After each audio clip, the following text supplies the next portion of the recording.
So eventually the joint Franco-American Army will move down here, and 18,000 French and Americans will converge on Yorktown, taking on those 5,500 or so men that are under the command of Charles Cornwallis.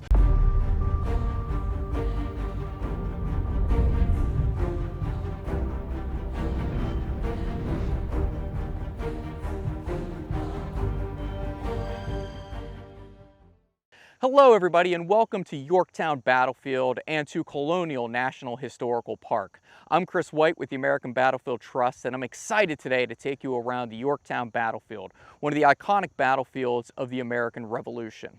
We invite you to come down here to Colonial National Historical Park, stop by the National Park Service Visitor Center here, download the American Battlefield Trust app that was created in conjunction with the National Park Service to learn more about the Yorktown Battlefield. Pick up your handy park map, and you can head around their 12-stop driving tour here at Yorktown. But before we get here to Yorktown in 1781, we need to back up to 1775 and the shot heard round the world at Lexington and Concord. When the American Revolution sets off in April of 1775, it's a war that had been a long time coming, but most people didn't expect it to start in April of 1775, especially the Continental Congress. In May of 1775, the Continental Congress will meet for a second time. They will appoint a commander-in-chief of the Continental Army, 43-year-old General George Washington. You may have heard of him. Washington will make his way up to Boston, where the American army there is besieging a British garrison. They will have had the Battle of Bunker Hill before Washington gets there, an American defeat. But an American victory at Fort Ticonderoga will supply the Americans with cannons, which will eventually bring a victory to the siege of Boston. But in 1776, back will come the British with a vengeance, and they will attack New York City. This will become the Achilles heel and a place that Washington will focus on for the rest of the war. Washington is bested time and again and eventually has to retreat up New York, down New York, into New Jersey and Pennsylvania. Eventually, at the end of 1776, Washington seizes the initiative and undertakes the 10 crucial days, with victories at Trenton, Second Trenton, and Princeton. He will reinvigorate the American Revolution. In 1777, things will not go well for Washington. Philadelphia, the American capital, will fall, and he'll be bested time and again at places like Brandywine in Germantown. But there is a glimmer of hope in New York. Horatio Gates will win the battles of Saratoga, which will usher in a French and American alliance, which will be integral to the story here at Yorktown. Up until this point, the French have subvertly given us aid. They've sent arms, they've sent munitions, they've sent money, but they've not sent direct military support. After Saratoga, that all changes. What also changes is the fact that the British will start to focus their war here in the South. They will undertake what we call a Southern strategy. They will try to cut off the South from the North, and the idea will be, if they have to sue for peace, they will sue for peace while controlling some of the most prosperous colonies in the 13 American colonies. Rice, indigo, and tobacco were produced here. Nowhere else in the British Empire will we get these trade goods. So, by keeping the South, this is an economic move.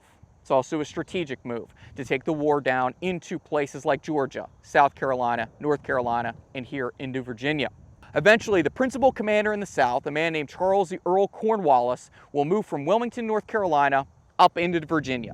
And by May of 1781, he has amassed an army of 7,200 men around Petersburg, Virginia. He has done this against the orders of his commander-in-chief, a man named Henry Clinton. Clinton, who's in New York City, being watched by General Washington and a French general named Rochambeau, will be sitting up there very upset, finding out that Cornwallis has moved up from the Carolinas into Virginia. Now Clinton, who's very upset with Cornwallis, at first is going to say, you need to come back to New York and reinforce me. Then he's going to say, maybe we'll march on Philadelphia, the colonial capital. We've taken it once before.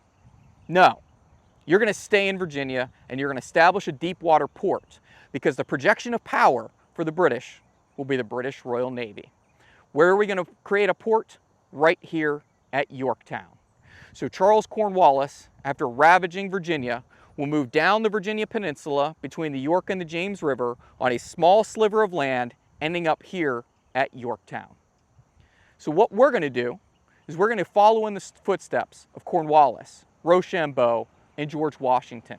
But before we do so, we need to take a minute and look around where we're standing.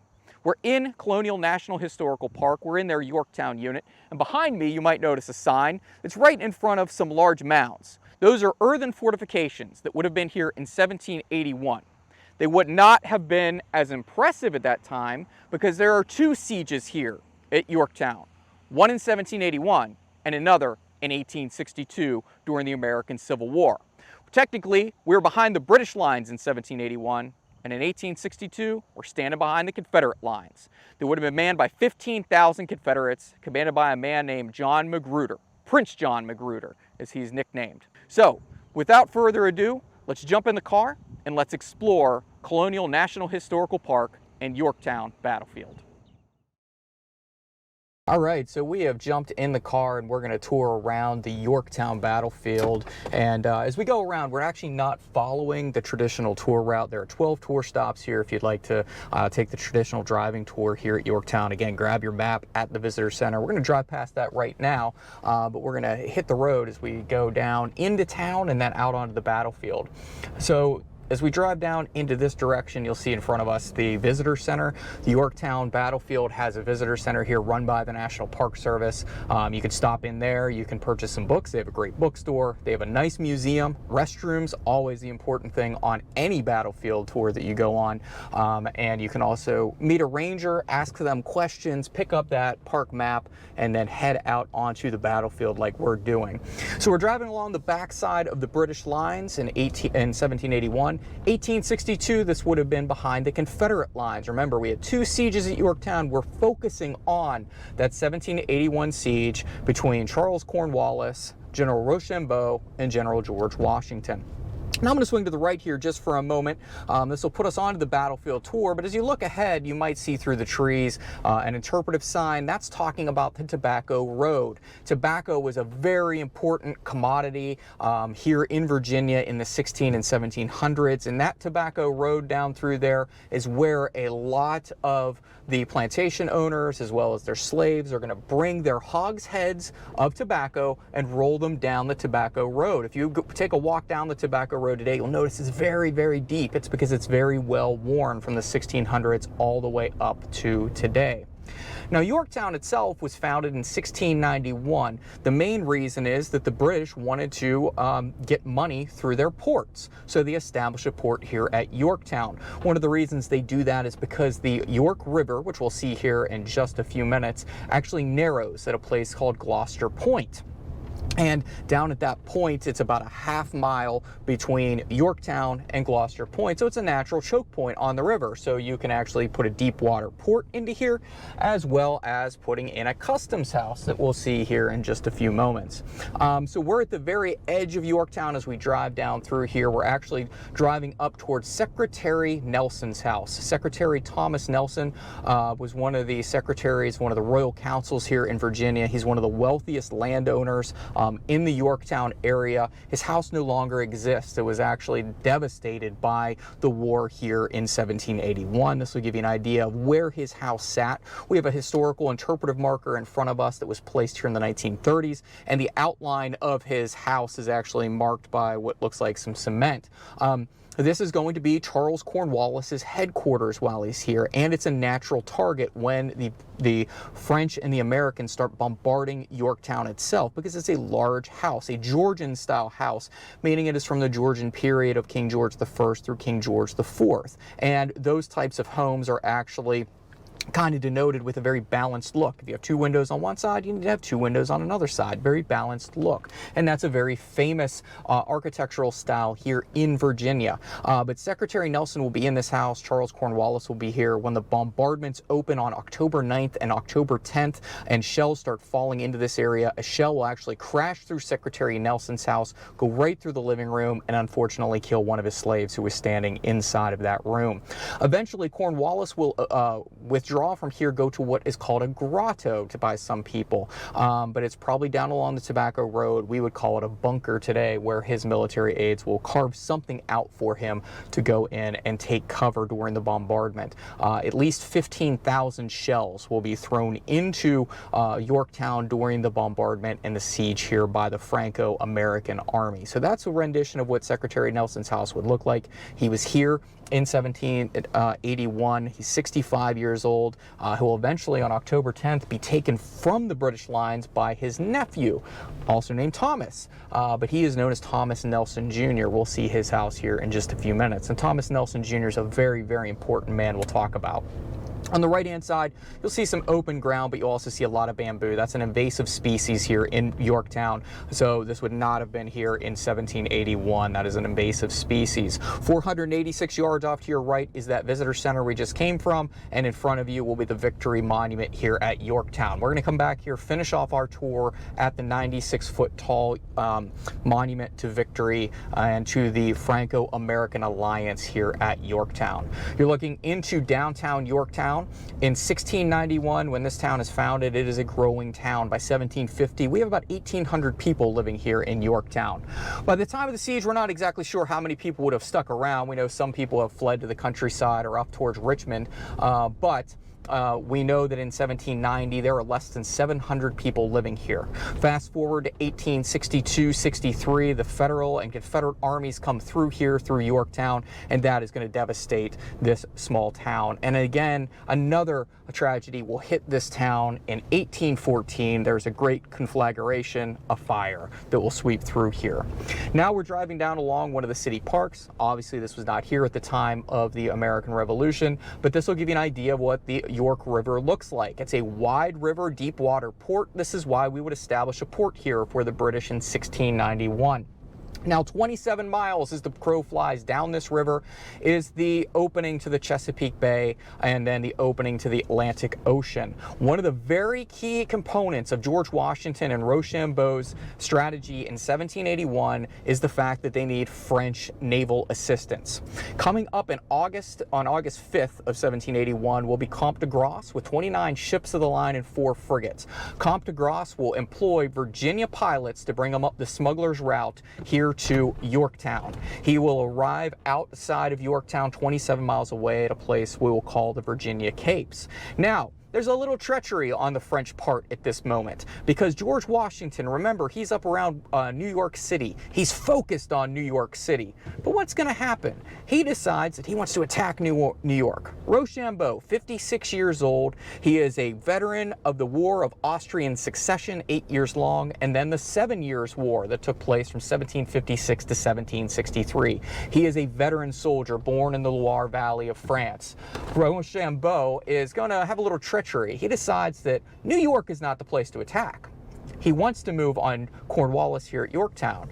So he writes to Admiral de Grasse, tells him, meet me on the Virginia coast. And in the meantime, says to Washington something along the lines of, hey, if we have a French fleet, if we have our fleet and they're going to support us, why don't we go to that fleet? And Washington's like, yeah, that's the best idea we have. We need to have that combined force.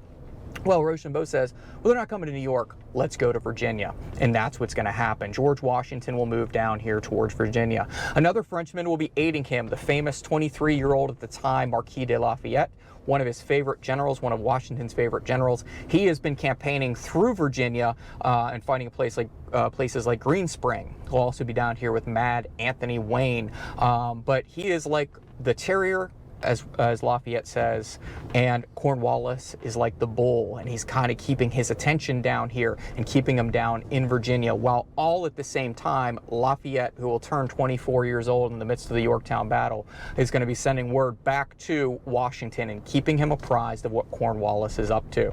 So eventually, the joint Franco-American Army will move down here, and 18,000 French and Americans will converge on Yorktown, taking on those 5,500 or so men that are under the command of Charles Cornwallis. So things are not looking well for Charles Cornwallis. As we roll along here along the riverfront, This would have been a bustling seaport in the early 1700s. This would have been wharves. We would see a lot of ships, a lot of goods coming up here. But before we talk about that, on the left-hand side, you'll see what is called Cornwallis's cave. There's a fanciful story of Cornwallis hiding in this cave during the Yorktown campaign. He probably was never in here. There may have been some supplies in there. There may have been some military meetings, but that is not where he is actually staying. In 1862, when the Union and Confederates come through here, it becomes a very famous spot for a lot of people to go, have their picture taken, and visit because it's part of the Yorktown Battlefield. Now, as I mentioned, this would have been wharves. This would have been a very bustling port. You would have had tobacco coming down through here. If you had 180 pounds of tobacco, you could have bought a plot of land here in Yorktown because they're going to be using tobacco as a commodity. John Rolfe will introduce that in Virginia in 1610, and it becomes a very, very hot commodity for this local area. And then through Yorktown, sadly, we will pass at least 31,000 slaves through what we call the last passage. That is the last passage off to the slavery on plantations around the countryside here. So there are thriving businesses in human trade as well as goods. But as we drive up this bluff, on the left-hand side would have been the Great Valley, as some people called it. This would have led you up into Yorktown itself. To our front, just past that stop sign on the right-hand side, you will see the Customs House. I believe Mr. Adler is going to create the Customs House here in 1720. He's going to buy 2 plots of land up here, put up a custom house, and that is where you're going to pay for your taxes on your goods. That will stay here through the siege. That will be used by the British as a quarters, by the French after the fall of the British here at Yorktown, and it will also be used as John Magruder's headquarters during the siege in 1862 of the Confederacy. On the left-hand side would have been Thomas Nelson Jr.'s home. His very stately manor was placed by his father. His grandfather, Scotch Tom.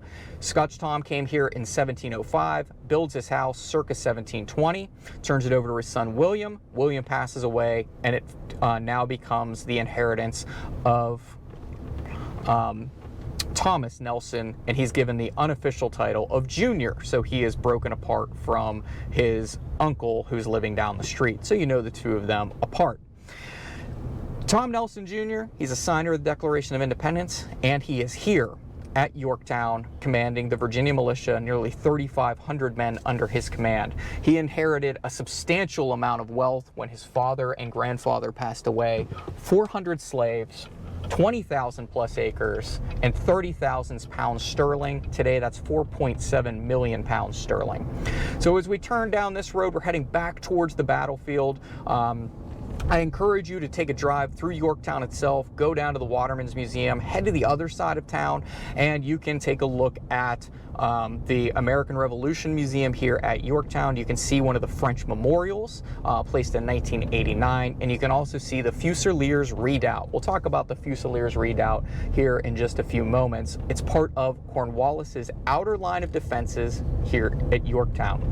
As we roll down the road here, we're going to make a right-hand turn, and as we make that right-hand turn, we're going to be crossing into the no man's land. We're just outside of the British lines right now. To our left, to our right would be the Franco-American lines. But as we roll down this road, on the left-hand side, you're going to notice what is a small house with a brick wall around it.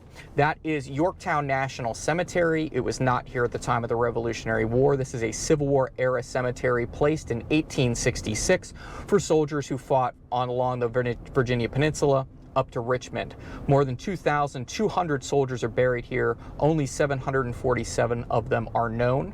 Of those known interments, we have some important ones, 11 United States colored troops who were buried here, as well as a man named William Scott, who had been pardoned by President Abraham Lincoln himself for falling asleep on sentry duty, and he was sentenced to death.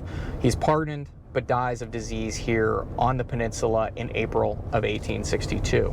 So now we're going to make a left-hand turn. We're coming in behind the Franco-American lines. We're going to be making a left-hand turn here into what is called the French Grand Battery Stop at Yorktown. As we drive along down through here, we're going to see Off to our left-hand side, some of those earthworks. We're going to get out here and visit those. We're also going to see some cannon as we come through here. We're along what is called the first parallel. What's that? You're going to have to stick with us and find out what a parallel is and exactly how Cornwallis, Rochambeau, and Washington laid their lines out here at Yorktown.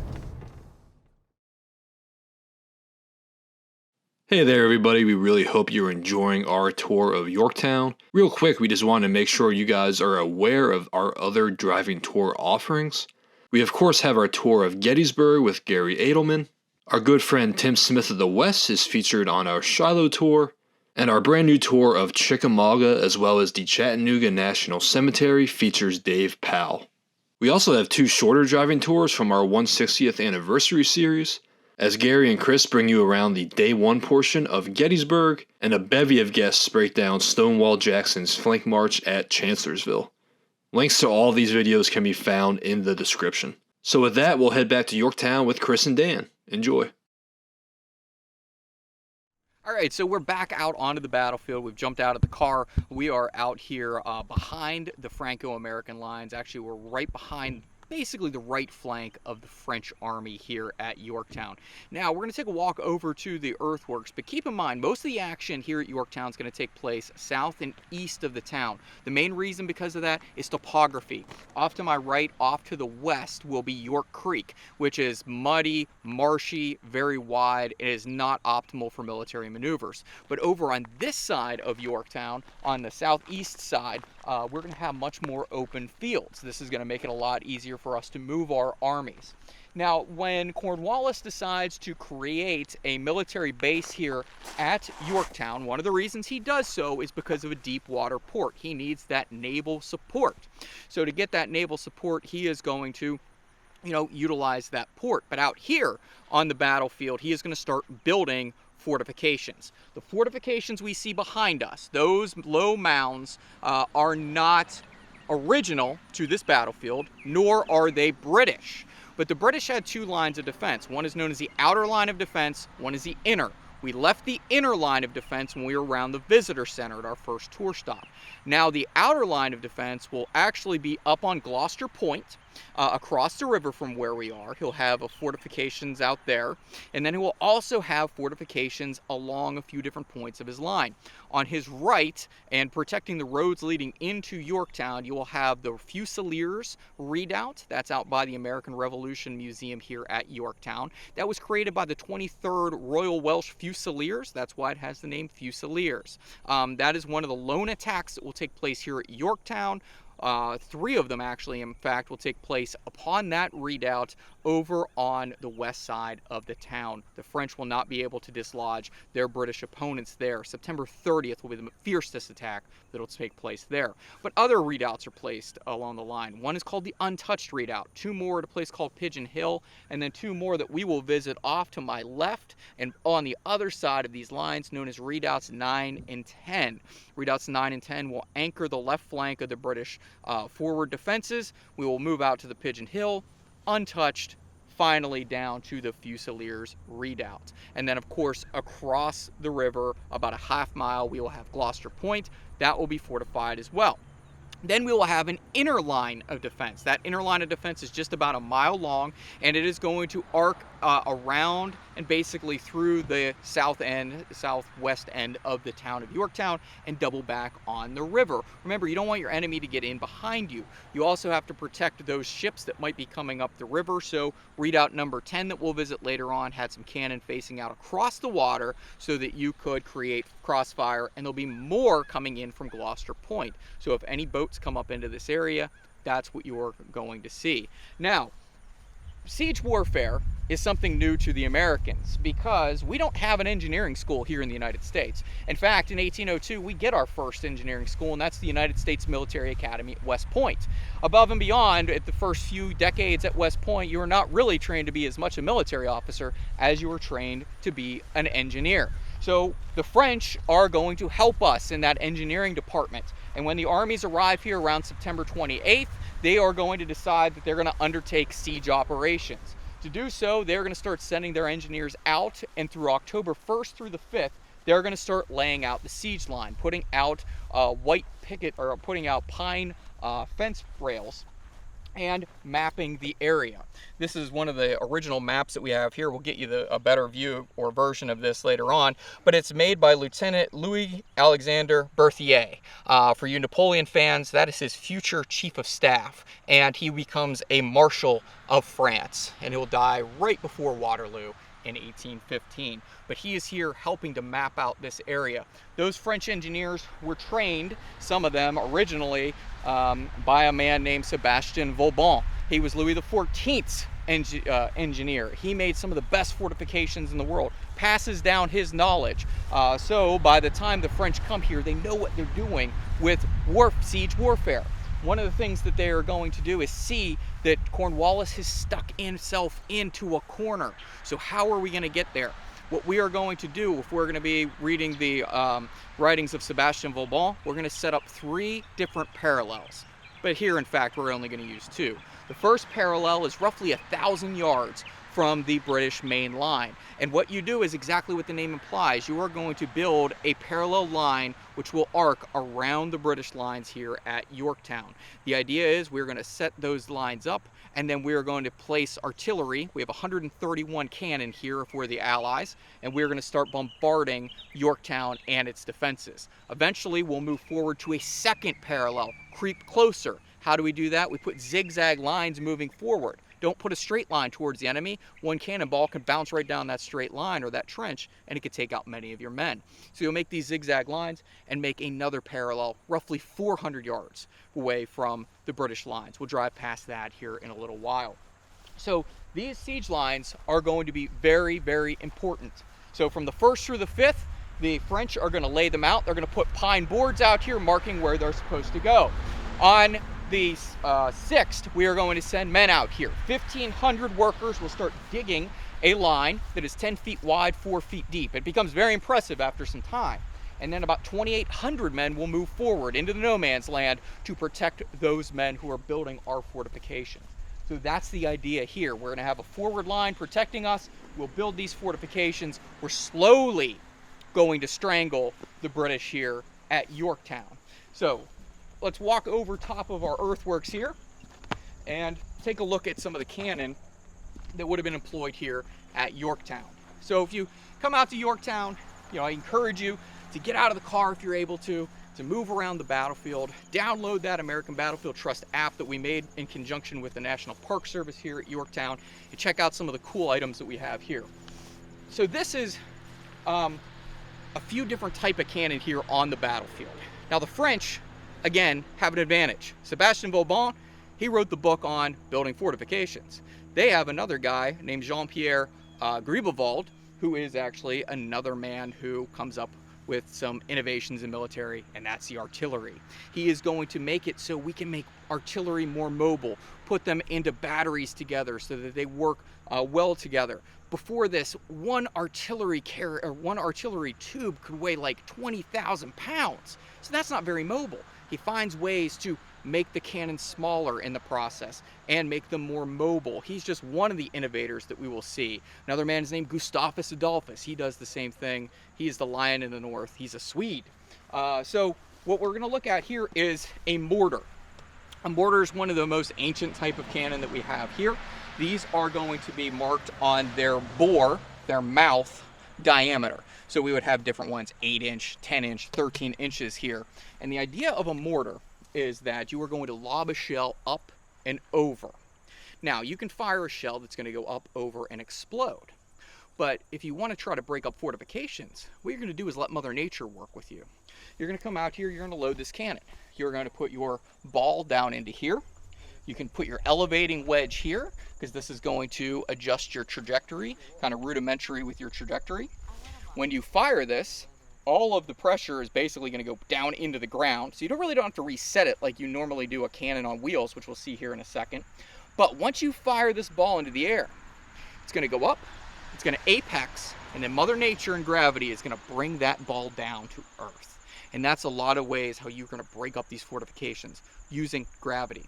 Over time, if you go over to Europe, you're going to see those large, tall fortifications, beautiful castles and things. By the time the advent of cannon come about, you don't want high walls. They're easy to knock down. You're going to put up something that's low, it's squat, and we're going to start using more earth than we are rocks. And eventually we'll use bricks and some other things. But this is how a mortar is going to work. It's green because this is a brass gun, bronze guns. They are going to be green. Down here we have a reinforcing band back here. We have our touch hole back here, which will actually ignite it with a linstock, which is basically a smoking piece of rope. And then we have two things here that are ornamental for this cannon, known as dolphins, but they actually have a function. Let's go see what a dolphin does. As we walk along the lines here of the French Grand Battery, what you're going to see next is a howitzer. Howitzer, this came around from the Dutch. The Dutch came up with this cannon. And a howitzer is kind of a mix between a mortar and a traditional cannon. Those dolphins that I told you about, they're more impressive on this cannon. These dolphins do serve a purpose. You need to put this thing onto a carriage, don't you? So to put a rope or something on here, you will use the dolphins and then the rear of the gun, called the cassabel. This is where you will rope everything together, put it down on its trunnions, onto its carriage, which then can be wheeled around. Now a howitzer, like I said, it's kind of a mix between a traditional cannon, which you see off to my left, and that mortar that we just looked at. But as we take a look here, it's a very ornate piece that we have. If you read the back of it, it'll tell you exactly when it was made. This was June of 1777. You notice it's very ornate, reinforced here in the center. We have our dolphins, and it has a very wide mouth on the end. We have our elevation block back here that will help you to elevate it, or elevation wedge, depending on what terminology you want to use. So if you need to check your trajectory or change your angle, that's how you do it. So this is a very impressive cannon. Andy, you can see the mouth of this thing. You can see right down into the guts of this tube. And cannon means tube. So when you say cannon tube, what you're really saying is cannon tube, or you're saying tube, tube. So cannon means tube. So when we come over here, we have what looks like a culverin. That is what an old bombard would look like, the mortar. We're going to evolve through just a big mouth gun. This is more what we will look like a culverin. But this is a field gun here at Yorktown. As we look at it, we have our dolphins up on top of it. We have our seal of France. We have the fleur-de-lis on the breech of the gun back here.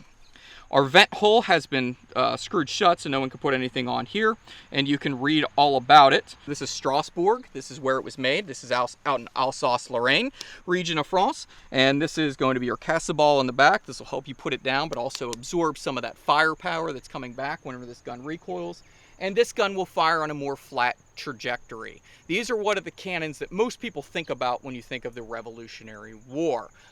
Whereas we use inches for the mortars, we'll talk about poundage for guns like this. We'd have 3, 6, 12, 18, 24 pounders here at Yorktown. So these are just some of the guns that we would have set up behind the French and American lines here at Yorktown. But to talk a little bit more about the specific layout of this line, and to talk a little bit more about the action here at Yorktown, I'm going to bring on Dan Davis of the American Battlefield Trust, and he is going to tell you a little bit about Yorktown. Dan loves this battlefield, and you can hear him featured on our American Battlefield Trust Yorktown app. Thanks, Kris. As Kris mentioned earlier, the Allies are going to begin digging this parallel on the night of October the 6th. They're doing it under darkness, undercover. They have infantry deployed out in front of them to protect them against any British sorties that come out of Cornwallis's defenses. That night is a little rainy. It's drizzly. And out of the darkness, somewhere along this position, there appears the commander-in-chief, George Washington. Washington picks up a shovel and begins digging alongside his troops. This is a very symbolic moment for Washington. Washington has been in command of this army since 1775. He suffered with them through the defeats in New York, the triumphs at Trenton and Princeton, the loss of Philadelphia, the winners of Valley Forge and Morristown. And now he is sending a message not only to his own men, but to his French allies, that he is here with them. Now, the opening of the parallel is marked with pomp and circumstance. Both armies enter the parallel with flags waving, fifes and drums playing, which grabs the attention of the British, who immediately open fire. And this fire attracts the attention of an American officer named Alexander Hamilton, who we'll get to know a little bit more later on in the tour.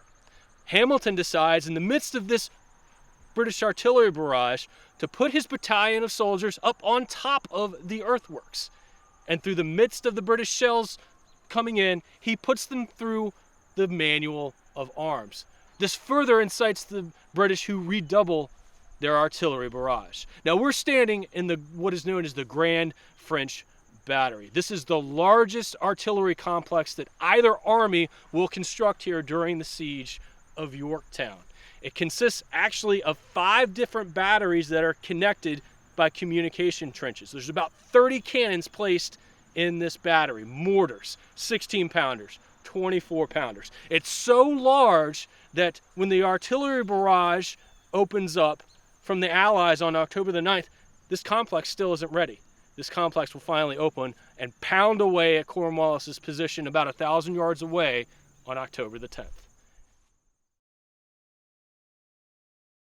All right, we're back in the car, and we have just seen the French Grand Battery here on the the first parallel at Yorktown. We're gonna take a little drive down the loop around, give you a little idea of what's down here. You can see that Yorktown is filled with streams and valleys. You'll notice that when we start driving in behind the Franco-American lines a little bit more as we head over to 2 more tour stops. One is the Moore House, the other is called Surrender Field. But as we're rolling down through here, you can see off to the side, a lot of woods today. The armies would have cleared out a lot of fields of fire. They would have done a lot of work out here to prepare these battlefields, both the British as well as the Franco-Americans. Here are some of our earthworks. These earthworks are not original. That's a question that most people have here at Yorktown. These will be obliterated over the years, starting with George Washington. Washington will obliterate some of the work so that the British can't use them in case they come back. Now, others will be lost to time. Others will be repurposed by the Union and Confederate armies in 1862. So, this is a living, breathing battlefield. Eventually, we'll see things like a hotel being built on this battlefield, an 18-hole golf course. We'll talk a little bit about the preservation later today as we head back into town after we visit Surrender Field. But for now, we are going to head towards the second parallel. We're not going to stop at the tour stop for the second parallel, but we are going to stop at redoubts number 9 and number 10. One of the areas we're going to go past again is the National Cemetery, placed here in 1866. It is not a Revolutionary War era cemetery, nor are there Revolutionary War soldiers buried there. That is a Civil War era National Cemetery established in 1866. Every national cemetery has to have a wall around it. Doesn't say if it has to be brick or fence or whatever. It has to have some sort of enclosure. You can see this caretaker's house. You will see the Gettysburg Address placed on the side of it. So it's the national cemetery system that comes into place later on. Off to my right, you will see the second parallel. This is still behind the French lines, and now we are going to be moving into the no man's land again. You're looking directly ahead of where we started today. On the other side of that wall of earth, that is the hornwork, and that is where we started our tour. We're looking towards the visitor center here at Colonial National Historical Park, specifically towards their Yorktown Visitor Center. We're going to swing a right here, though, onto Ballard Road, and we are going to be heading towards a Coast Guard training center. We are not stopping at the training center, but we are going to be heading to redoubts number 9 and number 10. If you were here in 1862 for the siege of Yorktown between George McClellan and John Bankhead Magruder, you would be looking towards the Union lines, towards a lot of Union guns. Those guns would have been placed much farther away because they are rifled. That means it gives them a spin, and they can get greater distance. Here at Yorktown, these lines are very close, 1,000 yards for the first parallel, roughly 400 yards for the second parallel, away from the British lines, which are over my left shoulder. So as we ride down through here, the Americans and the French, they are building a line off to my front right, and as they're building this line, all of a sudden they're going to run into some pesky British soldiers as well as some Hessian soldiers. Those are German soldiers. I'll talk about them here in a minute. But they are inside of what are called redoubts number 9 and number 10. A redoubt essentially is a small fort. It is not a circle, it's not a square. Usually they're going to have different bastions going forward, things called ravelins sometimes are out in front of them to break up formations of enemy assaults. But these are going to be sometimes star-shaped, like the Fusilier Fort. And this is for improved crossfire and defensive works here at Yorktown. This is something that is being used in the 16 and 1700s in Europe. It's being carried over here by the British, as well as the French, as well as other foreign officers who are aiding the American cause. And they're setting up what are state-of-the-art works laid out here in 1781, not 1862. But as we come up here, the York River is actually directly ahead of us, and we'd be looking in the direction just off to your left of redoubt number 10. Redoubt number 10 is right on the York River. Its purpose is to help cover the British Navy, the Royal Navy, if they come up into this area. It would create some crossfire, hopefully with some guns that are on Gloucester Point, about 3/4 of a mile from where we are. So that's what it's going to look like here. Right now, as we sit here in the car for just one moment, looking straight ahead, you are looking towards the right end of the American lines. They are trying to bring their line towards where we are sitting. They want to anchor their line on this York River, but sitting in their way are redoubts number 9 and number 10. Those forward defenses that were set out by Charles Cornwallis, the British commander here, and his job is to protect, or the jobs of those forward fortifications are to protect the roads or the approach routes into his army that are ensconced in and around Yorktown. So what we're gonna do is jump out here, talk about some of that action, probably the most famous action that took place here on October 14th, 1781 at redoubts number 9 and number 10. All right, so we jumped out of the car here at redoubts number 9 and number 10. So let's get you reoriented to where we are in the battlefield and talk about what's going on. There's a lot of moving parts here. So directly behind me, this sign is going to talk a lot about erosion. Why is there erosion here? Well, the York River is coming right up behind me. This York River is an impressive river for a deep water port. And this is also going to lead out to the Chesapeake, which is about 27 miles away as the birds fly. Now we have the Chesapeake Bay sealed off. We have no hope of getting any reinforcements right now because Admiral de Grasse is here. But Washington and Rochambeau, the principal American and French commanders, have to move quickly because hurricane season's coming through as well as winter. So de Grasse can't stay here for the whole time. He's going to have to go away from Virginia soon. So we need to apply pressure as quickly as possible. We were just at our last tour stop, which was the first parallel. We've moved to the second parallel, and it's now October 14th of 1781. And the parallels are growing closer to the British lines. Now the British lines are about 400 yards over my right shoulder. If you could see on a direct line, you would actually be looking towards the fortifications of the British inner works. You would also be looking at the roof of the Yorktown Visitor Center for the National Park Service. So we're not very far from the inner works here. But the problem that we have if we're the Allies, we have two forward fortifications in the outer defense ring. Those are redoubts number 9 and number 10. Now, redoubt number 10 has basically fallen into the York River, unfortunately, due to erosion over nearly 250 years out here. But we do have a piece of it. So let's take a walk up here and take a look at what we have. Now, these redoubts will be defended by both British and Hessian soldiers. Who are these Hessians? Hessians are essentially German troops. They get the name Hessians from the area of Hesse-Kassel, where it's one of the 6 principalities which will send troops, auxiliaries, some people call them mercenaries, in fact that's what the founding fathers call them in the Declaration of Independence, sent over here, hired by Great Britain to do their bidding during the war. It costs them on average about 18 pounds to pay these men per year, and it's very insulting to the Americans that these 30,000 or so Hessians were sent to the United States to fight against them. In some of the recruitment drives, they will say, you know, these men were sent here for a penny a day. We're worth more than that. Come out and fight with the American cause. But these Hessians were also part of what is today Germany. Now at the time, it's about 300 small kingdoms, principalities, mostly under the reign of the Holy Roman Empire.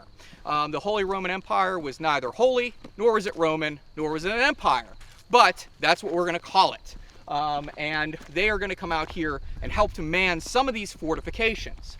Now redoubt number 10, which is off to my left, off to your right, you are going to see here kind of falling off into the river.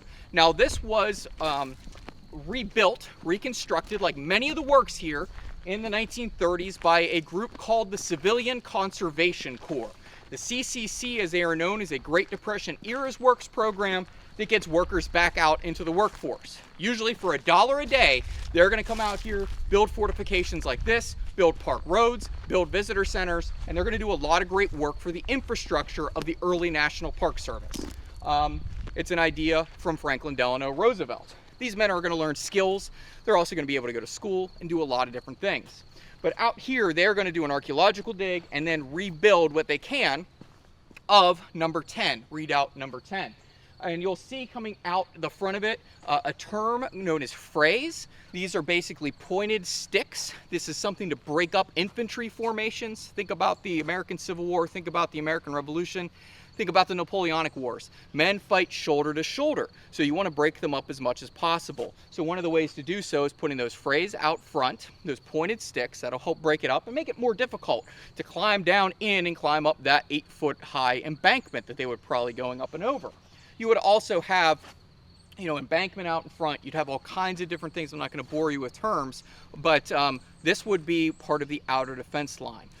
The lines behind you, the American and French lines, they've set up a line called circumvallation. They've come around, they've encircled our enemy, and they're also setting up one known as a countervallation, so no one can come in from behind like Henry Clinton and attack them from the rear. Remember, we have 18,000 Frenchmen and Americans here. We only have 5,500 British and Hessian soldiers. So this is what it's going to look like out here at redoubt number 10. Redoubt number 9 is just a few hundred yards behind our camera, not very far. Redoubt number 10 is overlooking the York River. You might be able to see the York River through those trees. And again, this is going to give you covering fire if the Royal Navy is able to move up the Chesapeake and make it up here to that deep water port that Charles Cornwallis was ordered to take here in Virginia, again going against orders coming here to Virginia from North Carolina. So Cornwallis with redoubt number 10 has this redoubt here with at least 3 cannon helping to fire off into that river in case the French make an incursion up here with their ships of the line, their frigates, and the 3,200 or so soldiers they have with them, or to give cover to the British Royal Navy if they're able to come up here. But redoubt number 10 and redoubt number 9 is probably the most famous offensive action here at Yorktown, and it involves 2 of the most famous Americans that have come back to the light, a man named John Lawrence and Alexander Hamilton. And to talk more about the famous offensive action here on the evening of October 14th, 1781, I'm going to bring back on Dan Davis of the American Battlefield Trust. As the Allies construct their second parallel, 400 yards away from Cornwallis's line, they find that they cannot extend it and wrap it all the way around to anchor on the York River until they capture redoubts 9 and 10. And on the afternoon of October the 14th, Allied officers are going to meet to begin planning the assault on these 2 bastions. Marquis de Lafayette will take the lead in planning the assault. American forces will attack redoubt 10, French forces will attack redoubt 9. The Americans are going to be led by Alexander Hamilton.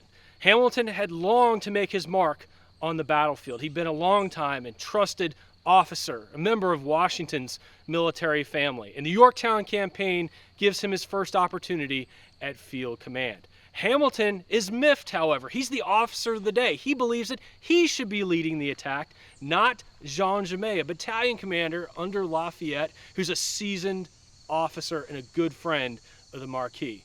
So Hamilton goes over Lafayette's head to Washington himself, and he pleads with Washington to allow him the opportunity to prove himself on the battlefield and lead the assault.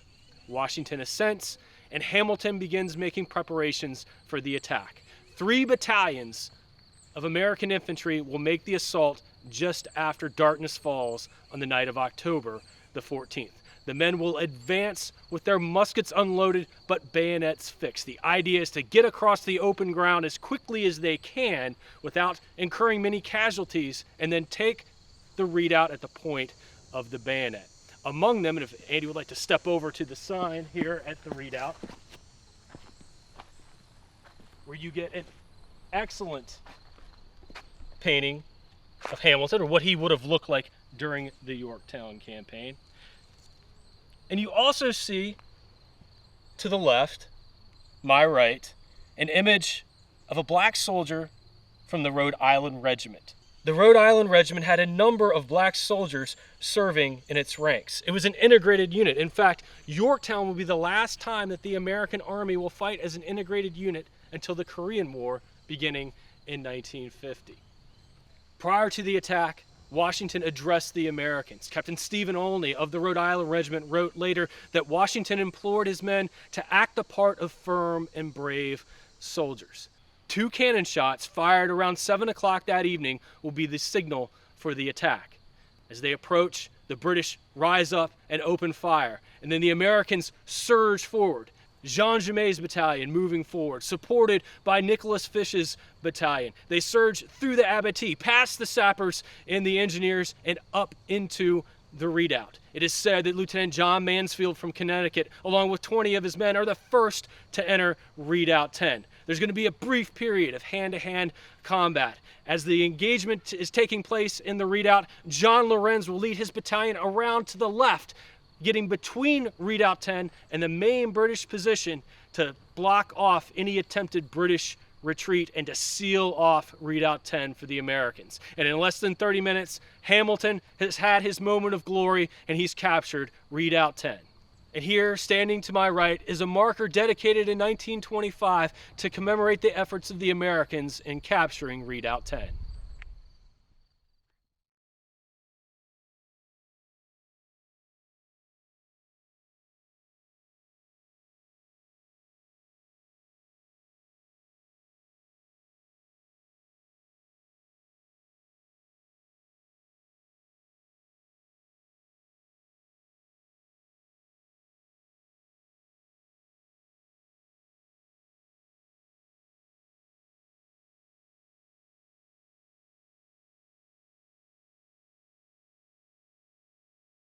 Now, as Alexander Hamilton, the Rhode Island Regiment, and the Americans attack Redoubt 10, the French are going to attack Redoubt 9 just over my right shoulder. This attack will be led by Baron de Villeneuve as well as the Comte du Ponce. As the men prepare for the attack, officers take up their position behind the column with orders to shoot down any man who turns his back on the enemy. They're going to take Redoubt 9 at the point of the bayonet. As they move through the abattis and the slashings, the British spot them and they open fire.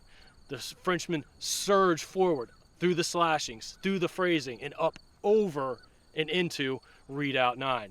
The attack takes a little bit longer than the attack on Redoubt 10, mainly because Redoubt 9 is just a little bit bigger. There's more British soldiers to contend with inside that fortification. But just as the Americans take Redoubt 10, the French will capture Redoubt 9, allowing them to complete the second parallel and extend the line to the York River. Over my shoulders, you can see the Yorktown Visitor Center, the MPS Visitor Center. And just below that, you might be able to make out the British fortifications. That's how close we are to Cornwallis's line. With the capture of Redoubts 9 and 10, not only can the Allies extend their line to the York River, but they can now pound Cornwallis's defenses at point-blank range. After those works are captured, the Americans are going to begin constructing the line that you see over to my left.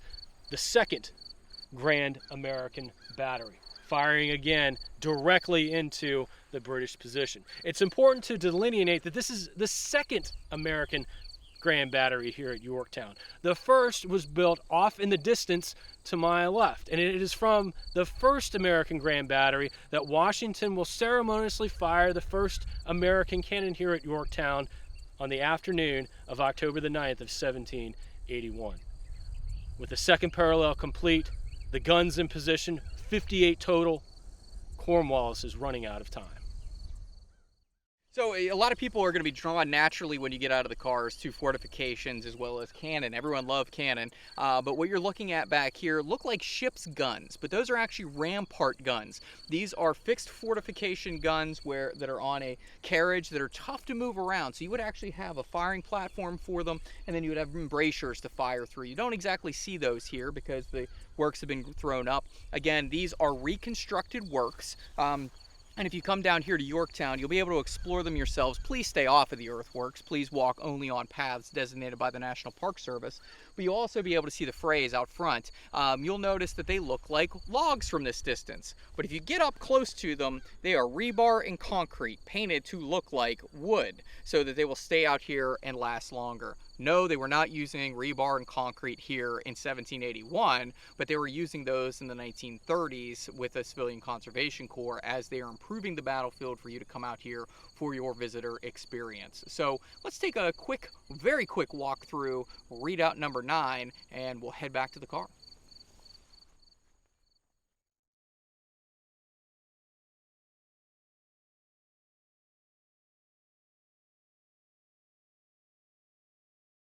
All right, so we're back in the car here at Redoubts number 9 and 10. We are going to start heading towards the Moore House. It's owned by Augustine Moore. It's built probably around 1725, but not by Augustine Moore. He'll actually purchase it in 1768. So as we head out, let's bring us up to speed of what's happening here. The American and French second parallel has been installed. You're looking at it here. And now we are about 400 yards away from the British inner works if we're the Franco-American Army. Now, we are going to start bombarding these lines if we're the Americans and French, and things are not going to go well for the British. They'll send out a foray under Colonel Abercrombie, who's going to try to spike some of the guns, meaning to block the rear vent holes of the cannon so that it might buy his army some time, Cornwallis's army some time. Well, when they get up into the works, they realize that they didn't bring the right tools. They have to use their bayonets, and it's just a few hours and those guns are working again. So now it's starting to dawn on Cornwallis that things are not going well here at Yorktown. This is a poor position. He's outnumbered by basically 3-to-1 odds, and he is going to now start to consider his options. His real option is going to be to try to break out. So he starts sending some men across the river to Gloucester Point in boats, but unfortunately he's not fighting the Franco-American Army at that point. He's fighting Mother Nature, who comes through, sweeps through with a storm, and that is going to end up just washing away the hopes of the British of getting away to Gloucester Point. So now he's going to have to consider the option of surrendering to the Franco-American Army. We've had a surrender in 1777 that led to this Franco-American alliance. That was at Saratoga. That was the Convention Army, as it's called, and John Burgoyne will surrender his Northern Army, or his army from Canada, as they come down through here. But for now, we're actually rolling in behind the rear of the lines. We're coming through the first line. This is all reconstructed here off to our right and to our left. So we're inside of going through the first parallel. We've rolled through the first parallel, and now we're going to start rolling into the backside of the American line. So some people are probably asking, where is George Washington? We talked about him at another tour stop, coming out, helping to throw the first shovel of dirt, then comes out and fires the first American cannon in anger around 5 p.m. On October the 9th. But he's mostly going to be at the Thomas Wynn Farm, where he has set up his 2 headquarters tents. He's in an easy spot to find, and quite frankly, he's actually acting as the supreme Allied commander here. So he's turned over command, or operational command, of the Continental Army to his second in command, a man named Benjamin Lincoln, who we'll talk about here in a little while. And the French are still under General Rochambeau. As we come down through this backside here, you're going to start to see some valleys. You're going to see some old road beds. This area that they call the deposit down here is actually where they're going to prepare a lot of these siege works. The gabions, which are basically large wicker baskets. They're going to put up, get ready the frays. They're also going to get the abattis ready. And this will be the staging area to take things to the first and to the second parallel. So remember, there are support troops here. Not everybody's armies up on the front lines. A lot of times these divisions are going to rotate through. I think it was a 3-day rotation that they would come through their rotation here at Yorktown to be on the front lines, and then rotate back to the rear if you're in the American and French armies. You're going to also notice some old roads that would have cut through here. Remember, people lived here prior to the American Revolution. We have a approach road through here with very steep banks. Those steep banks will give you cover as you go forward, hopefully from those British cannon that are returning fire out in this direction. Remember, they're not always hitting their targets. Sometimes those shots go short. Sometimes they go long. Sometimes they're actually landing their blows. As we come down through here on your right-hand side, you're going to start to notice Wormley Creek. This is actually going to be a mill pond. Augustine Moore, who we talked a little bit about when we left Redoubts 9 and 10, and we're on our way to their house, or to his house. He is going to run a grist mill back in this area. And Moore is not here. We think he may be in Richmond, he may be in some other part of Virginia, but when war comes, he gets out of Dodge. You can't blame him when these two grand armies are coming down through here to do battle. But this is some of the countryside that these soldiers would have looked at while they were here in 1781. And then we'll have a creek crossing down here, which is essentially a dam. There was a dam here in 1781. We're having a mill pond. How do you make a pond? You need a dam. So the Continental soldiers and the French soldiers would have crossed over at least a dam that was here in 1781 at one point. You'll notice we have a choice here. We can go to the surrender field or we can go to the Moore House. Well, we can't surrender because we got to go to the Moore House and we have to work on our articles of capitulation, meaning how are the British going to give up? So as we drive up towards the Moore House, what is happening in town is that Yorktown has come under siege. Obviously, we've been talking about it for the last few probably 45 minutes or so. And as we're talking about this battle, things aren't going well for the civilians who are in the town. Many loyalists will flee the countryside to come here to Yorktown as the Franco-American army comes through here. There are many slaves who came here who are self-emancipating themselves. The British Army had promised freedom and protection, and when they arrive here at Yorktown, sadly, many of them will be turned away over time because Cornwallis's army is under siege and he cannot receive the supplies and he cannot feed his army like he needs to. He's also going to have a problem with his horses. He has so many horses. Horses need a lot of food and fodder. So rather than turn them loose for the enemy to take over, he's actually going to kill a large number of his horses, dump them into the York River, and then they're just going to wash up the banks of the York River, and they are going to basically putrefy on the side of the York River, and you're going to have this stench across this area. So it's not going to be a very pleasant place to be. You know, we have houses that are being destroyed not only by the artillery fire, but by the British who cleared them out to clear fields of fire. At least 70 of the 250 odd buildings that were here in Yorktown were destroyed during this siege in 1781. So this was a very, very destructive siege. And with the Virginia colony moving ever farther west, this is going to turn into a backwater before the battle and siege here at Yorktown in 1781, but this is just going to speed up kind of the slow death of this town. The town itself today has about 225 to 250 people who live here, which is well below what it was in 1750 of nearly 2,000 people. You can now see Augustine Moore's house. He has a beautiful view of the York River. You can't see it through those people and those trees. You might be able to pick it up now.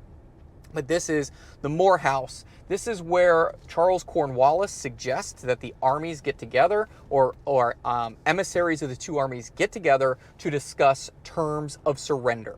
And on October 18th of 1781, 4 delegates will come out here to the Moore House, 1 from the United States Army, 1 from the French Army, and 2 from the British side, the Royal Navy, as well as the British Army. So let's jump out and talk about the Moore House. Okay, so we've made our way to the Morehouse, and we're standing on the banks of the York River. If we look off to your left, my right, you might be able to see the wide channel of the York River. So this was a very beautiful spot to own if you're Augustine Moore and you lived out here in 1768 when you purchased this 500 or so acres.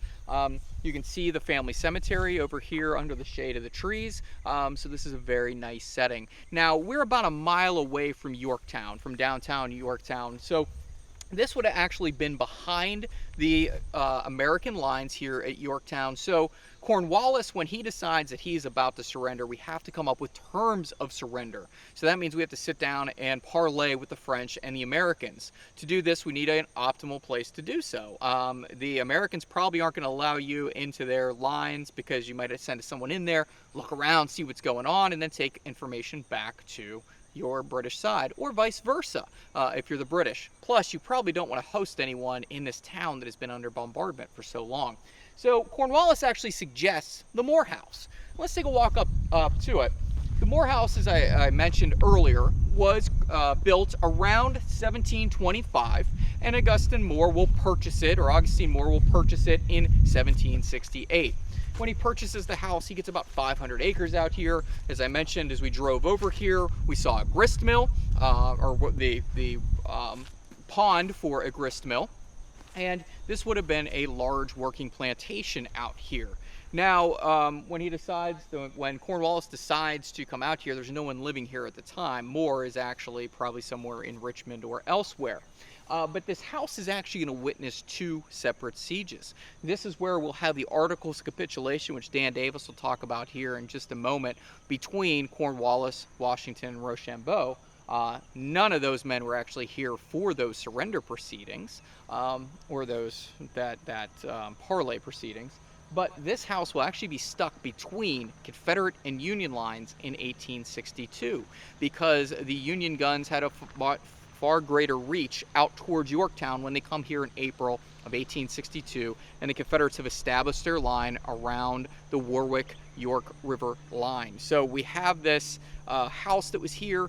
Union soldiers, Confederate soldiers, or, curiosity will get the best of them while they're down here. They'll come out, look at the house. Some of the Union soldiers will actually rip boards off the side of the house. This place will be in a very dilapidated state up until about 1881, when we have the 100th anniversary of the surrender here at Yorktown. It will be kind of built back up. And then in 1931, when the National Park Service takes ownership of it, they will do a full renovation of the home. They will put in a well that's actually behind the camera.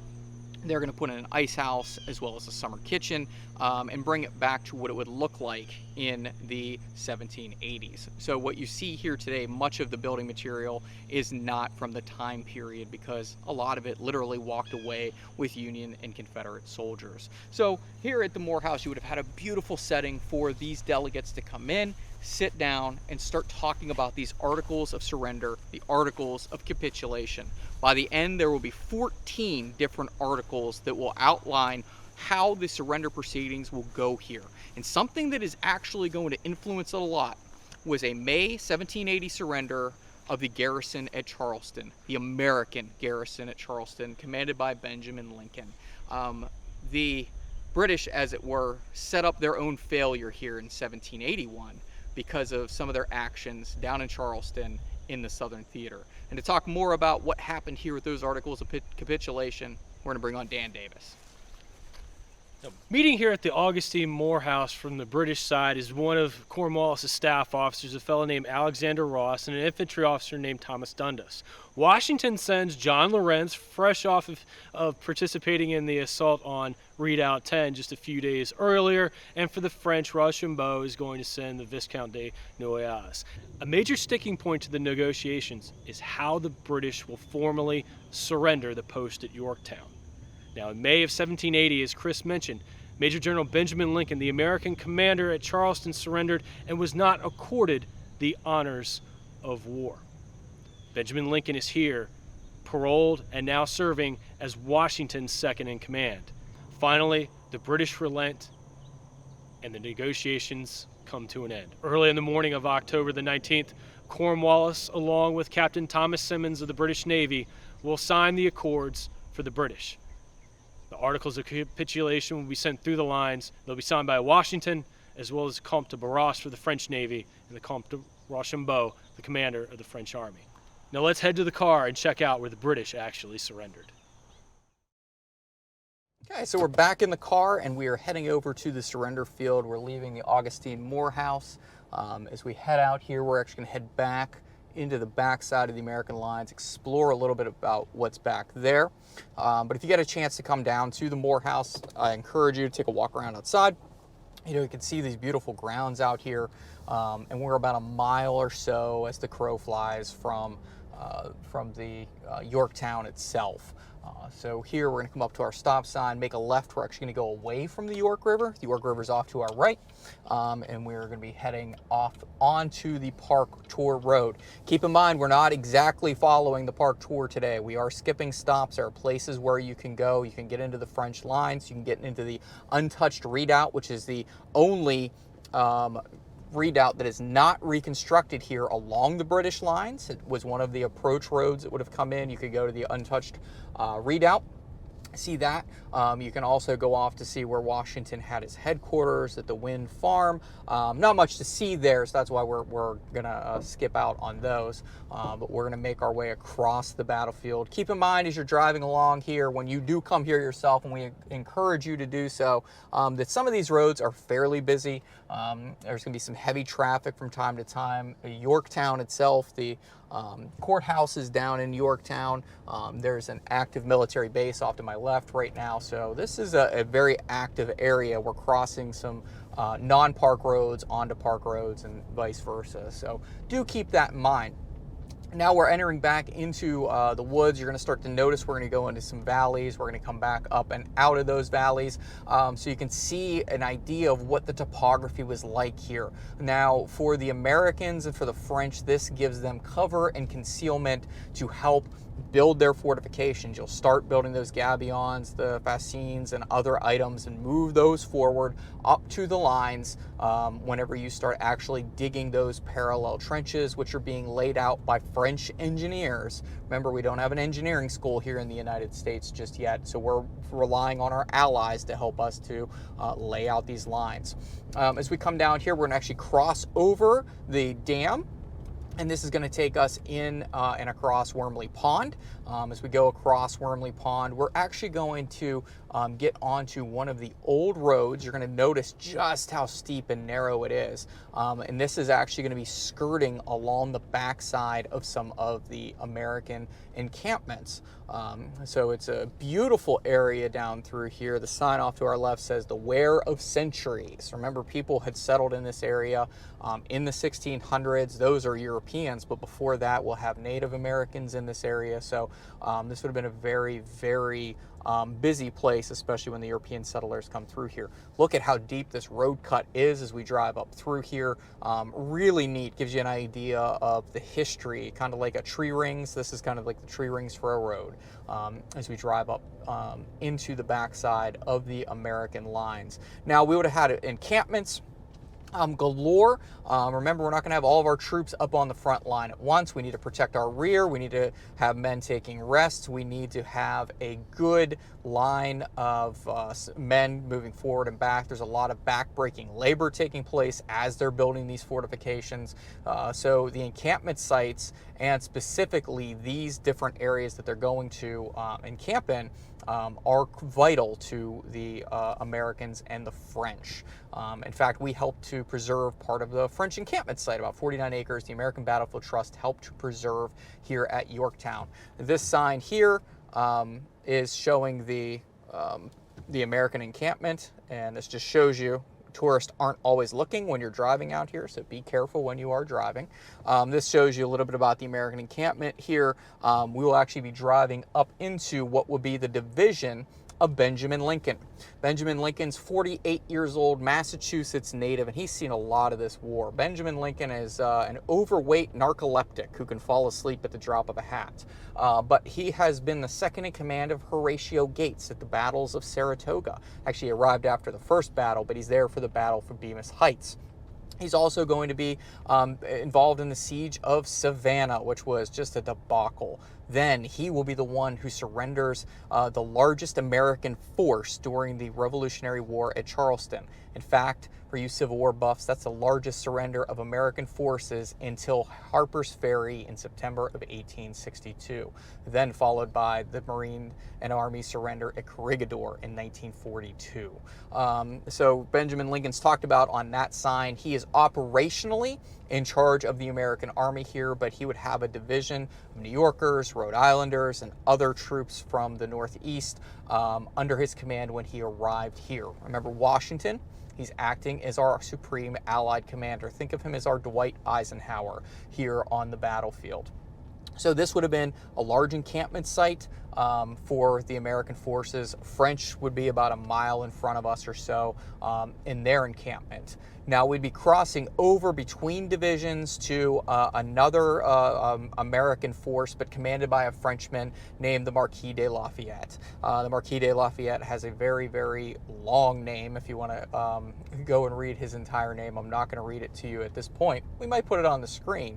But Marquis de Lafayette is one of Washington's favorite soldiers.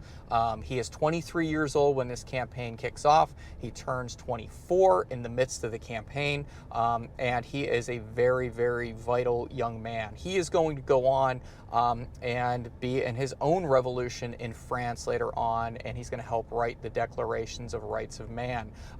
And Thomas Jefferson, the framer of the Declaration of Independence, will help him pen that. So the values here in America rubbed off on Lafayette and other Frenchmen, and they will take some of those back to Europe. In fact, when the American Allied Expeditionary Force, American Expeditionary Force, goes to Europe during the First World War on July 4th, 1917, John Pershing and some soldiers will go up to the grave of Lafayette, and one of his staff officers, Charles Strongen, I think, might have that wrong, is going to say, "Lafayette, we are here." So the French are going to look at this as a long-term investment in an ally. At first, it probably didn't seem like it was going to pay off, but in 1917 and then in 1944, during Georges, as it's called in France, or D-Day, the Americans paid it back in spades. So we would have the Marquis de Lafayette here. He would have been active in Virginia before he had linked back up with Washington. Lafayette will actually come back through America for a 24-state tour in the 1800s. The American Field Hospital would have been over in this area. Dr. Crack would have been in charge of one of these field hospitals. I can't remember if he's the overall American surgeon here. I might be wrong about that, but he would have been here, and we would have also had down this road, if we would keep following it, we'd run into Henry Knox, our bookseller from Boston, who is our chief of artillery for the American forces. We'd eventually run into his encampment. Henry Knox will eventually become Washington's first Secretary of War. Today we call them the Secretary of Defense, but at the time it's a Secretary of War. Now we're approaching an area we call today the Surrender Field. Now on October 19th, 1781, that is when this field will get its name. As we're coming down this old road trace, on the east side of the road would be lined with Americans. The west side would be lined with French starting at noon on October 19th, 1781. And down this road marching towards us would be Hessian and British troops coming out to lay down their arms and surrender at Yorktown.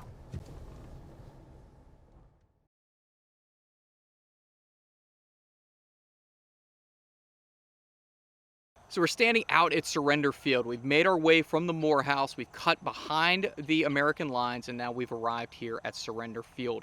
If we were out here on October 19th of 1781, we would have seen 18,000 French and American soldiers lining the road right off to my left and right behind me. These American soldiers would have been on the eastern side of the road with the French on the western side. There would have actually been a troop of French horsemen who were going to encircle this field, because what is coming down the road are the British and the Hessians, and they are here to surrender. With their colors, their flags, their regimental flags, cased. It's a disgrace to them because they're surrendering.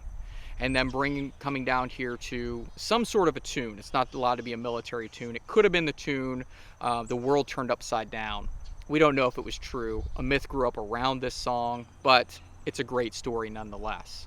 But as they march down the road, they will head off towards us, and some of the men will start to throw down their 8,000 or so small arms, 2,000 swords, 244 cannon they will be turned over, as well as nearly 24 regimental colors, which will eventually be taken in November to the Continental Congress and given to the Continental Congress as honors of war to those congressmen. So this is what it's going to look like out here. It would have been a sad day for the British and a very heartening day for George Washington and the French. Remember, we're 6 years into this war. Washington was 43 years old when he started. He is now 49 years old. And don't look at the George Washington, the old George Washington portrait that you see him as a president. He's a young, virile man when he goes off to war. In fact, at one battle, when his horse kind of goes down and starts to kneel, he forces his horse to stand back up. There's another story of him walking through the yard of Mount Vernon and seeing some men throw a very heavy iron bar, seeing who could throw it the farthest. He walks up, grabs it, and throws it the farthest and said, "When someone beats me, come and get me." So Washington is a young, virile man when he went off to war here, even though he's what we would consider middle-aged. Rochambeau, 56 years old. This is his third major global conflict that he's in. He probably has to feel very good that Louis XVI had sent him here to support the American cause. And all those American troops down through here must have felt pretty good as well. One of those soldiers out here would have been Thomas Nelson Jr. Thomas Nelson Jr., we went past his house earlier today in Yorktown. His uncle, the Secretary Nelson, had been under fire, and on October 10th, he had gone through the lines, the junior Nelson, and brought his uncle, gout-ridden, with a slave in tow, out to the American lines. The elder Nelson is going to tell Washington and everyone else who will listen the state of affairs behind the British lines.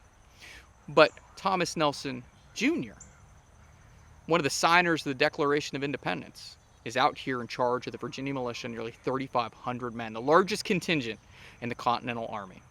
It has to be a proud day for him. And if you drive through York County today, you'll see Nelson Street, you'll see Nelson Community College. That name lives on today. And you can visit his house, the Nelson House in downtown Yorktown. One man who was not here was by the name of Cornwallis. He is sick today.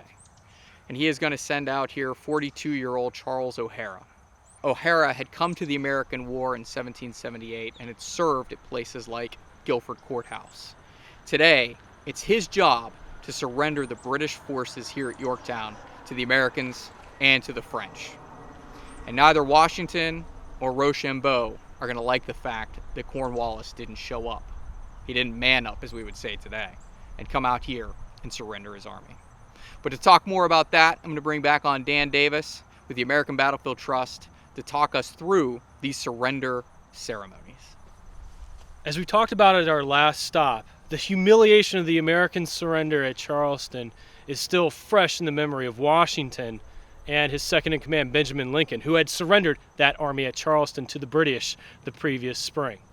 And the British will not be accorded the honors of war, just as they had not accorded the honors of war to Lincoln in May of 1780.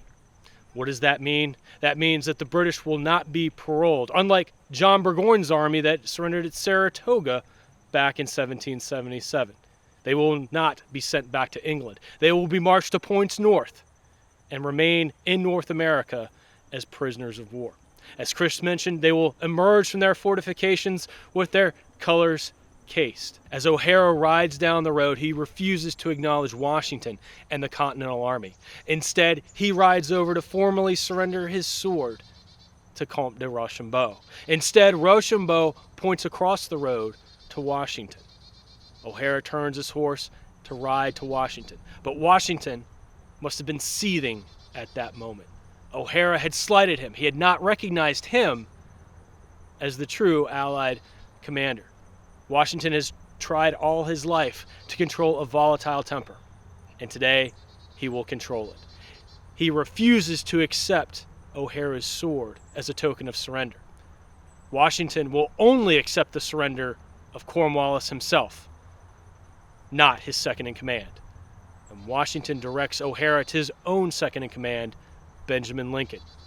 O'Hara turns over his sword, and the ceremony continues. It is a little over 4 years to the day from the surrender of John Burgoyne's army at Saratoga in October of 1777.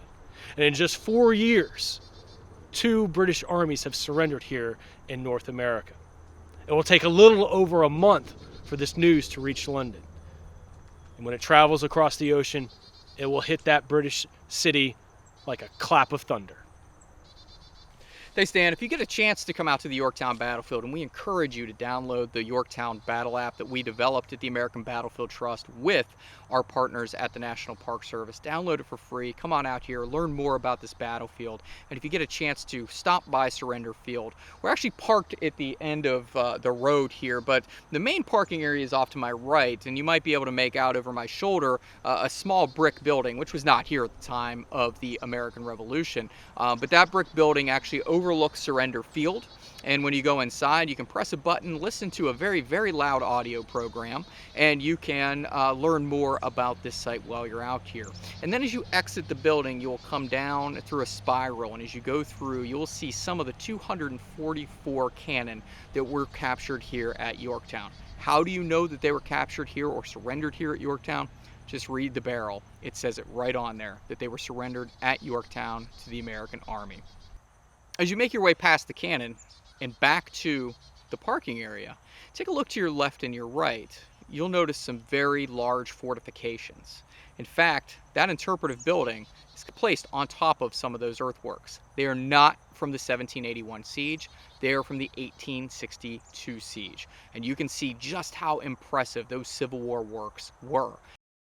So what we're going to do is we're going to jump back into the car, head off to our last tour stop, and we are going to visit that Victory Monument that we passed earlier today.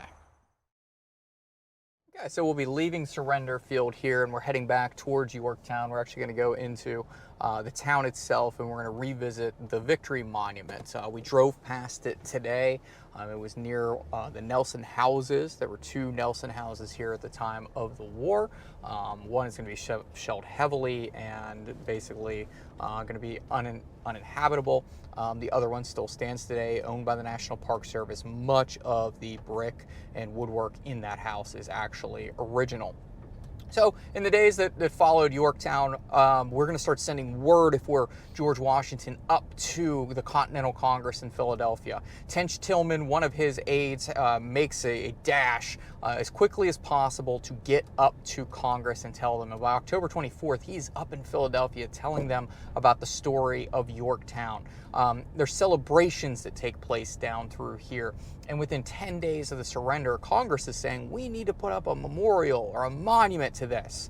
And it's going to take a long time for them to get around to it. They have to finish off the war. They have to then build a country, write a constitution and do some other things. And those pesky British do come back in 1812. So there's a lot of things that they're going to deal with.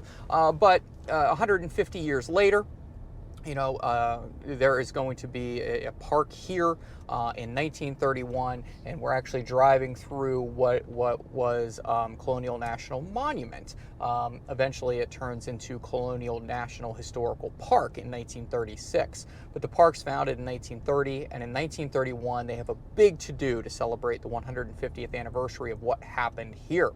And what actually they're going to put on is a grand display. They're going to build bleachers, and they are going to bring in 41 ships up the York River. One of those ships is the USS Constitution, Old Ironsides herself. And then they're going to bring in a dirigible, a big old blimp, and that'll be the Los Angeles. They will come here. Then we're going to bring in delegates and important people. One person who comes here is a man by the name of Franklin Delano Roosevelt. Right now, he is the governor of New York. He is getting ready to ramp up his presidential election. So when they need bleachers to put on this grand spectacle down here, state of New York is going to supply those bleachers because we're getting ready to ramp up to become a president.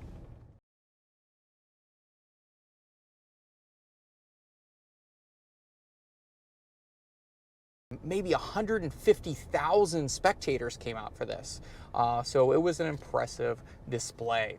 Now, this area will also grow up. because the Civilian Conservation Corps comes out here in the 1930s.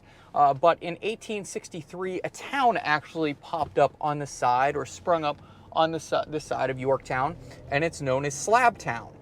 Slabtown was actually a historically black neighborhood that actually would have been right in front of you. About 400 inhabitants, mostly newly freed slaves. As the Union Army moves up towards Richmond, they will come and settle here. There would have been a church here. You'll actually be able to see part of their graveyard.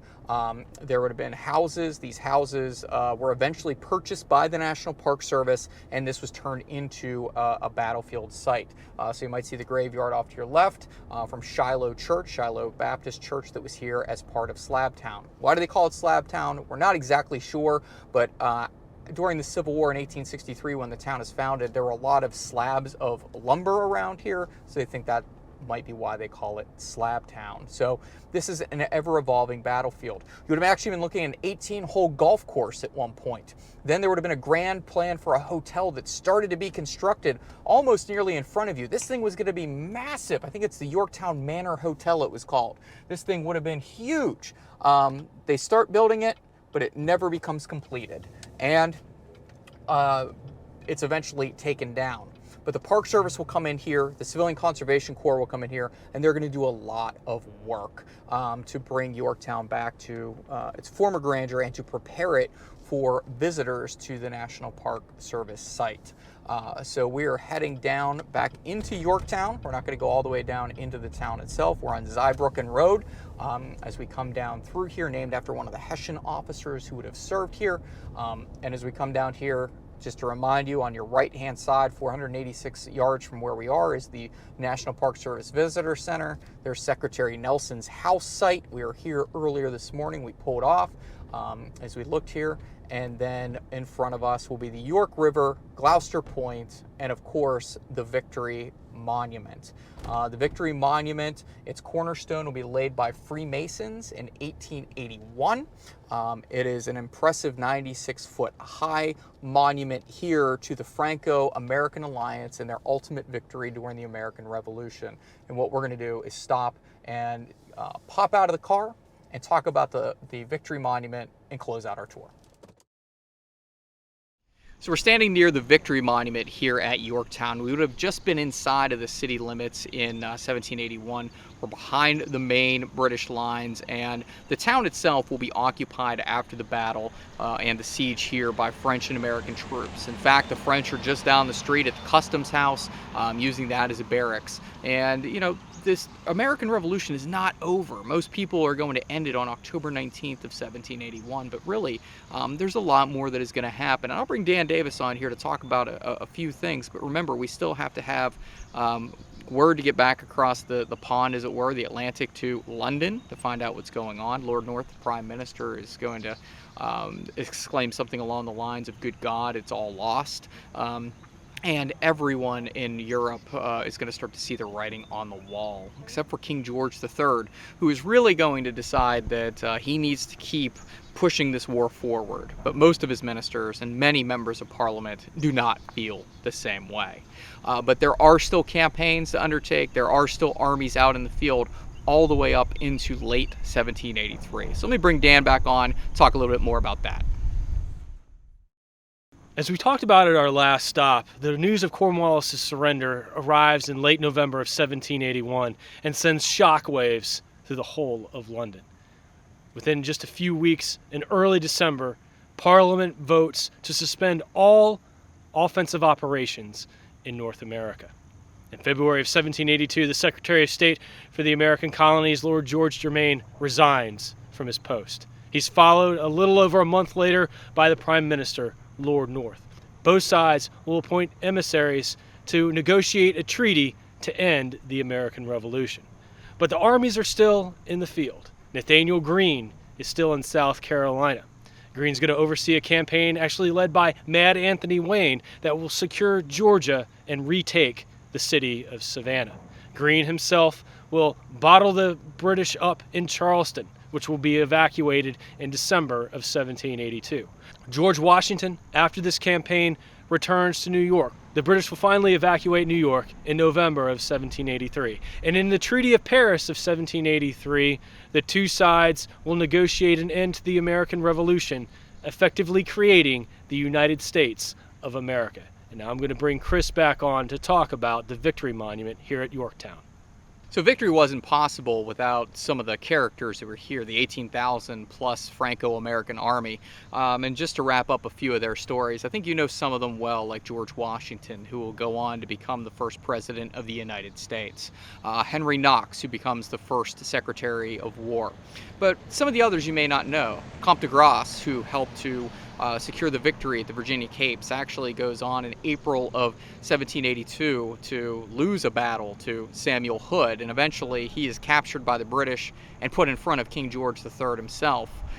He's going to lose some of his luster of what happened here in America and eventually ask for a court of inquiry, where he is cleared of all misdoings in his battles in the Caribbean in 1782, but he will essentially die a disgraced man by the end of the 1780s. And most people are unfamiliar with what happens to General Rochambeau. He will go back to France, and just a few years after the cessation of hostilities here in the United States, he will be caught up in the French Revolution. He will be jailed, tried, and he will be convicted of basically treason during the Reign of Terror. He will be sentenced to death by the guillotine, but he will escape that fate because Maximilien Robespierre, the man behind the Reign of Terror, will be taken from his throne and killed himself. As a lasting tribute to the events that happened here around Yorktown, Congress will eventually get around to erecting a monument, a quite impressive monument, the Victory Monument that is behind me. That Victory Monument is not only to the Americans, but is to the French. As you look up and down this large 96-foot high monument, you're going to see a lot of symbolism. At the bottom, you'll see text that is going to talk about the victory here at Yorktown, the Franco-American alliance, and eventually the Treaty of Paris that was signed in September of 1783 that brought an end to the American Revolution. Next, your eyes will be drawn to 13 figures of women standing hand in hand, representing the 13 colonies who went off to war in 1775, standing in unity. Above those ladies, you'll see 38 stars for the 38 states that were in the Union at the time of the erection of this monument. And then, standing atop the monument is Lady Liberty herself, arms open, spread across the ever-growing United States of the 1880s. It's a beautiful view from the top of the hill here, but it can be quite dangerous for Lady Liberty. Not from the guns of the British, but from Mother Nature herself, as this monument has been hit multiple times by lightning. This concludes our virtual tour of the Yorktown Battlefield. I encourage you, if you're able to, head down here to Yorktown, visit Colonial National Historical Park, download our Yorktown Battle app, and check out all the sites associated with the September and October 1781 American and French victory that eventually gave independence to the United States. On behalf of Dan Davis and all the members of the American Battlefield Trust, I'm Kris White. Thank you for watching, and thank you for supporting Battlefield Preservation.